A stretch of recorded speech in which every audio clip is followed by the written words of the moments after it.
Welcome to the NFL Coast to Coast podcast brought to you by thelines.com.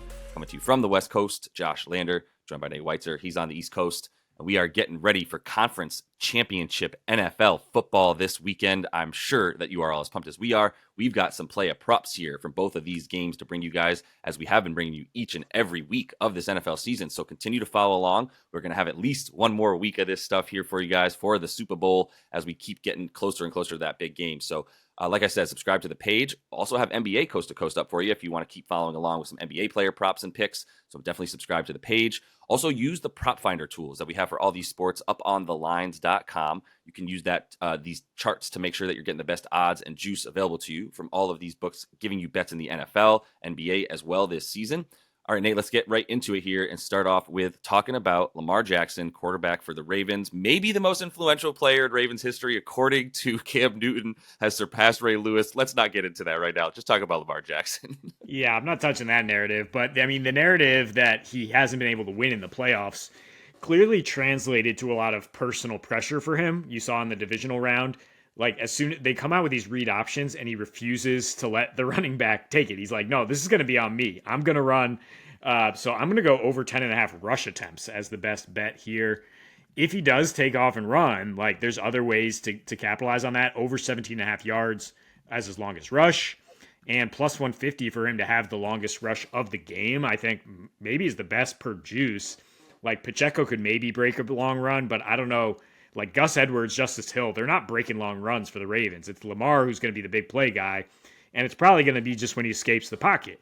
The Chiefs might be without Willie Gay, who has a neck injury. He would be their typical QB spy, right? And we saw that that was an issue against Josh Allen, who went 12-72 in their last game. The Chiefs allowed the fourth highest percentage of yards via rush this season.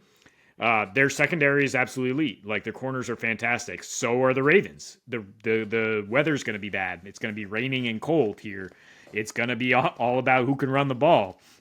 And like I just said, Lamar prefers to be the one carrying it, not necessarily Gus Edwards, who has a hand injury too, by the way. But you've seen it in his last 4 playoff games. 103 rushing yards per game on 14 carries is what he's averaged. So, I don't read too much into only 9 rush attempts per game at home this season. Remember, 5 of those 8 games were just blowouts in the second half. Like, not even close.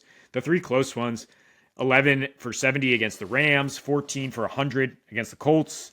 And then he only had 841 against the Browns, but that was one where they were up big and they just kind of collapsed. Weird situation, few plays in the second half.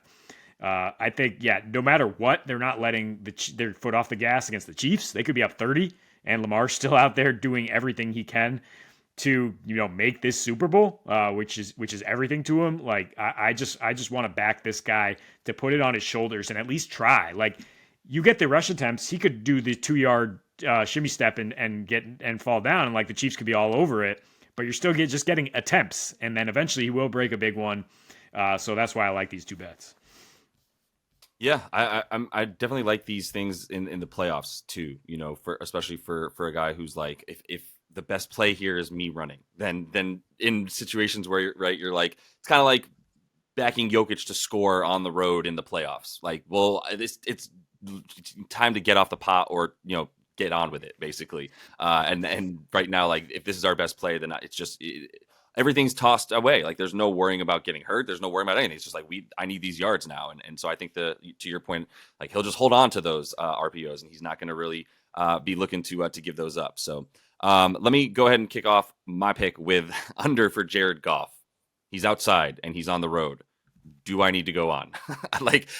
Honestly, like, I know that the running isn't going to be there for him, for the Lions. It's not likely, as I should say, to be there in terms of the pass game. Let me be very clear. What I mean is the pass defense for them at home for the 49ers, really, really formidable at this point. So I'm really just looking at, like, for Goff to just be outside. I do believe it's going to be raining again. We'll see. It's really hard to tell out here in the Bay. But, like, the last time that someone threw for more than 259 yards against them was Drew Lock. And that was another sort of anomaly. They also were missing one of their key linebackers in that game. Other than that, we're talking about like 230 passing yards a game during the regular season when they're there. right now in terms of versus the run.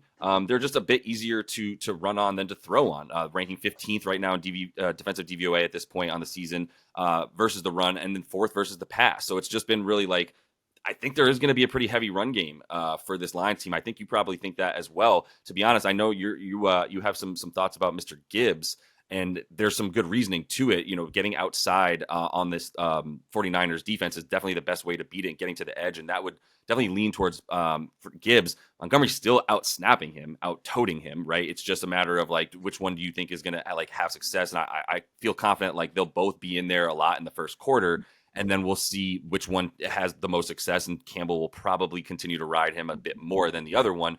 But the point is like they're both getting ridden, and as a result, like if you put even in a slightly losing situation, which this should be about neutral. Like once you get over that 7 points for the 49ers, like I don't know, I do feel pretty good about the Lions defense and their ability to get pressure and keep this thing in more of a neutral game than it is going to be just them trying to come back or anything like that. That especially if Debo's not in there, it's just truly not the same offense, man. And it doesn't mean that it's just going to go to Ayuk and all of a sudden Purdy's going to be throwing the ball down the field. Like, I agree that this Lions secondary is Swiss cheese. We all have seen it happen, right? Especially on the outsides. But like that doesn't matter to me. Yes, Ayuk is running over the middle a lot more than anybody else as well. I should say he's not just like flying down the field. But all of this just comes back to Goff to just go like, look, man, I'm just going to believe what I've seen from Goff outside in the past against a good pass defense right now that is going to have some pretty good success.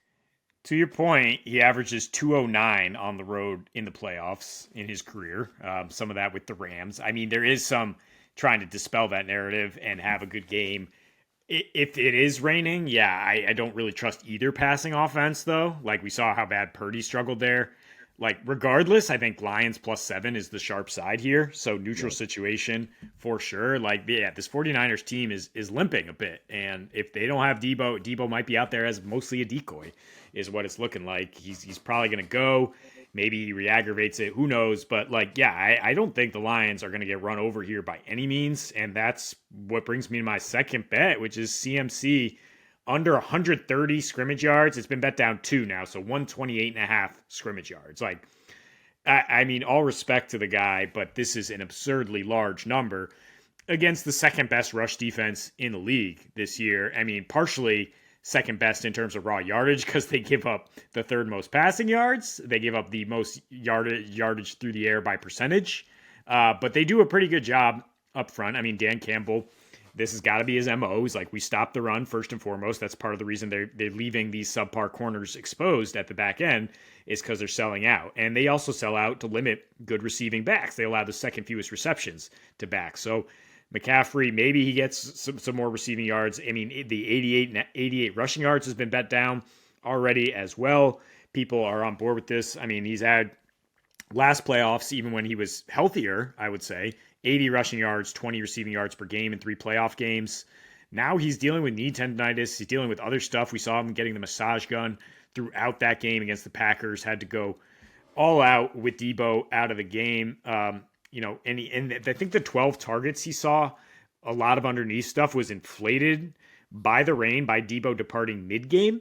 Like, if they know what they have in Debo coming into this, like, Shanahan's going to cook up other stuff to get, Ray McCloud, Juwan Jennings, Ayuk involved more, Kittle.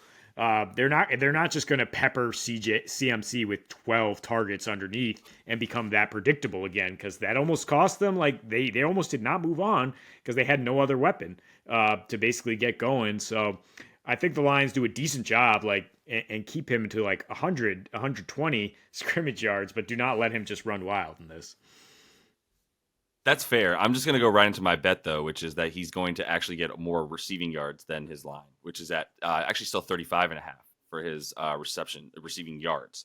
And I agree with what you're saying, like the total here, especially with the rush. Like, if you need 95 rushing yards to get over that with the way that your prop is listed in the receiving, it's like, nah, I would agree with that. But the 35.5 receiving yards, I think all of this does kind of lead to a bit of the game plan that we've seen the two teams that the Lions have already played have against them. Like, we saw Ronnie Rivers and Rachaad White both get those a bunch of receptions and get a lot of underneath work against a Lions team that really won't let, and it's somewhat in lieu of a rush game, right? At that point, it's almost just like, well, we have to get our running backs the ball. We have to get some short yardage play. We still have to have these linebackers concerned about this pass in some way, but get the short yardage situations, and that's where you go to your running back. So there's really just not a running back they're going to throw to. Like if they're throwing the ball to a running back on a design play, it's going to be CMC. And even if it's not a design play, but it's like he's option 1 or 2, right? And it's like more of a route because he is leading the league in leading running backs in the league in terms of his ADOT, which is unsurprising. He's the only one with like a pretty nice positive ADOT for a running back, because usually they're catching that stuff behind the line, and he's getting a lot of routes above, further down the field than the line of scrimmage. And I do think that he's liable to break off like 1 or 2 of them and get roughly 15 yards just on one of those plays. And the thing about Debo is like, yeah, we've seen what happens when Debo's out. McCaffrey's receiving goes way up. 51 yards receiving the game he played without him, and the other one, 64 receiving yards, right? And like 6 targets, 8 targets.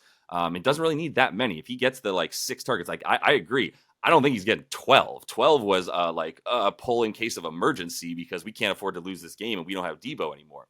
But 6 is fine. Like 6 targets for me. The 4.5 receptions is a bit nuts, to be honest. That's the one where you're like, okay, you guys don't want me to take over on the receptions. Fine, I get it. But the yards are still very juicy, and like even like a little sprinkle here of like a 0.1, 0.2 units, maybe a half a unit on him to get 50 receiving yards is plus 188. We've seen it. It's not out of the question. The rain as well, if it does come, you saw Purdy miss on some throws. He hit some throws that were about 15, 20 down the field. That was nice. But he also, like, it was definitely not nearly as accurate as he is when it's dry, and we've seen that with him. So he would definitely behoove him to throw it a bit shorter, and that's where CMC comes into play, especially with or without Debo, and without Debo at 100% at the very least.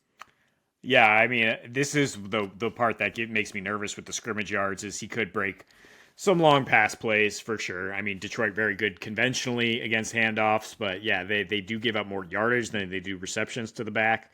Yeah. So yeah, I'm fine with you taking this one, and I'll take the under in general, or under 88.5 rush yards if you want to, not go against Josh on this one, because he is 6-0 the last 2 in these playoffs, I think, or 5-1 maybe. Thank you.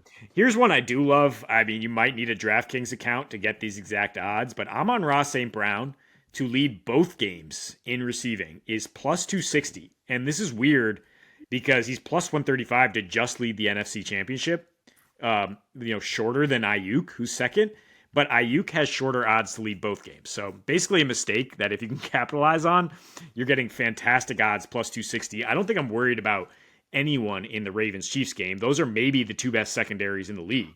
And these Lions and 49ers secondaries are meh.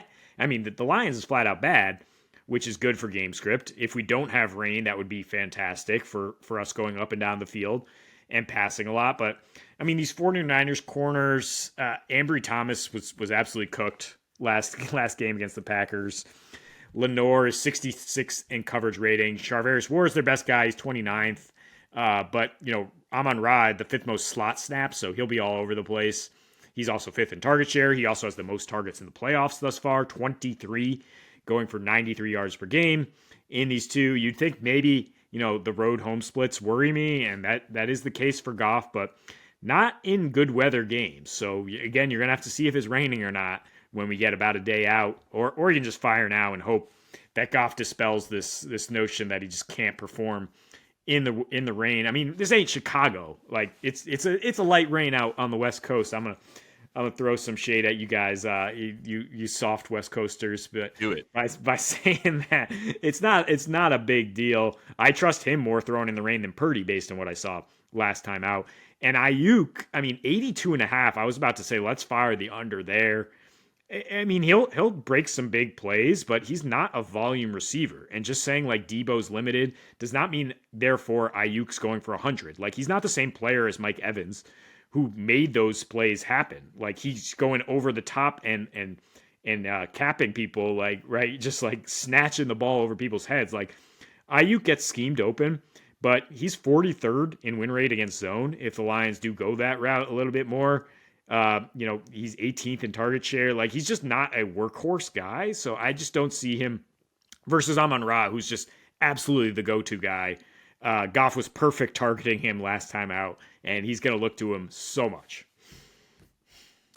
Yeah, the only scary thing is that Ayuk is a good deep threat. Definitely, like there's no question that Yeah. his A dot is he's going to be able to beat guys on the outside, but he's going to need a couple of big plays, I think, to get to where Amon Ra is going to be with probably what, like we got to put him at about five receptions at least, and could get anywhere up to like 7 or 8 for Amon Ra. So His like, yeah, prop I is would say that seven and a like half receptions. Yeah.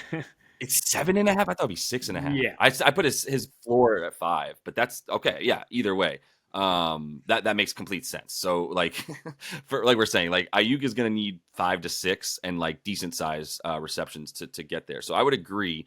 Ayuk is very good. Like he's still a good route runner if you leave him in 1-on-1 on man on the outside. But to your point, Right. like if Dan Campbell's paying attention to that without Debo and those guys to slice through the zone like that, then that is the play that you probably want to make as the for the defense for Detroit in this one. So let me ask you about this for the last bet, because I like Travis Kelce. I do. What I like even more is like how much I don't like wide receivers to do well in this game for the Chiefs.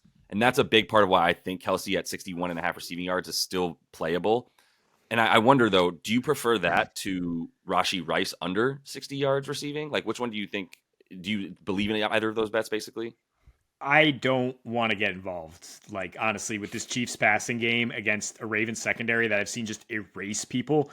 Like, their linebackers Yeah, are great. Kyle Hamilton is so good. Should be blanketed on him, but I can't at this point fade Mahomes and Kelsey after seeing what they did. At the no, same time, they did it against the Bills defense that was missing 6 starters. So, like, I yep. don't know how much you want to buy into that. Like, they could still get erased by this unit. And the only place that they really are vulnerable, though, the Ravens, would be the tight end. No, like that would be the one, because I mean, and Marlon Humphrey might not play as well. I think he's still questionable. That would be Yeah, a pretty big deal for the wide receivers. yeah, I don't think they're vulnerable anywhere. No. Okay, then I think Rashee Rice under 60 yards might be a better play here than Travis Kelce going over 61.5. There's probably going to be a lot of running. Isaiah Pacheco would be where I would look as well. I'm just throwing a couple of leans out there because I definitely didn't have time to catch up with you on this particular game and the passing game, that aspect of it for the Chiefs and Ravens. The reason, look, like if the lean that I have for Travis Kelce at 61.5 yards is the fact that I do think he's still capable of getting these numbers in cold weather. I'm not quite as worried about the weather for Kelce. I am more, and even for Rashee Rice, like if you wanted to take an under for him, the thing you'd be worried about is 4 bubble screens, and then right, and he's getting 12 yards on each of those, and that's where you'd be worried about for Mahomes. Because if you do think Mahomes is at least going to get 250 in this game, maybe 220 to 250 is around what you expect him to get passing yards, like someone's got to catch him, and I don't think MBS downfield is going to be the play in this particular matchup. Like it's not going to be a lot of A dot, even with Patty Mahomes' cannon back there. So like you are looking at where Rashee Rice and Travis Kelce dominate is the part of the field that you would expect them to try to at least focus on for the Chiefs in this one. So I am leaning over 61.5 yards for Travis Kelce. I'm not going to take an over for Rashee Rice. I do think there's a correlation to everyone else going under, to be honest, for the Chiefs. And you see guys with like 15.5 yard receiving props like MVS and company. So I do think Travis Kelce is going to get peppered. And I do, like I said, maybe not, you don't want to use the word vulnerable against the Ravens, but if you're talking about the only little chink in the armor that you might be able to hit and open up, that would be it. Yeah, no, I think either guy, Rashee Rice or Kelsey, is going to find some seams in the mid range. Right. It's not going to be a situation where they're trying to beat the Ravens corners down the boundary or something like that. Like Andy Reid's no dummy. Like he'll and Mahomes, and they'll find the gaps and they'll get some yardage. So I mean, I think it's fine to trust actually to take over on either receiver, but I don't want to trust the Chiefs offense in general against these Ravens. Yeah, I Yeah. mean, the lean we didn't mention is Jameer Gibbs. Or, I mean, for 48.5 rush yards or a touchdown, probably feel safer about that. I feel safer about overs in general in this NFC game because of the weather and because of just how much respect you have for the Ravens defense. Yeah. Ravens to the Super Bowl. You like them in that game? I sure hope so. I mean, that's what Lamar saved us from the Taylor Swift Super Bowl, but there will be some spicy betting lines as to how many cutaways to Taylor we have if they make it. If they make it to the big game. Oh yeah, got to play that stuff offshore. But that is all the time we have for you. This one, continue to follow along. Like I said, we're still coming back with at least one more week of NFL football after these championship games, conference championship games. So until we see you next, happy betting.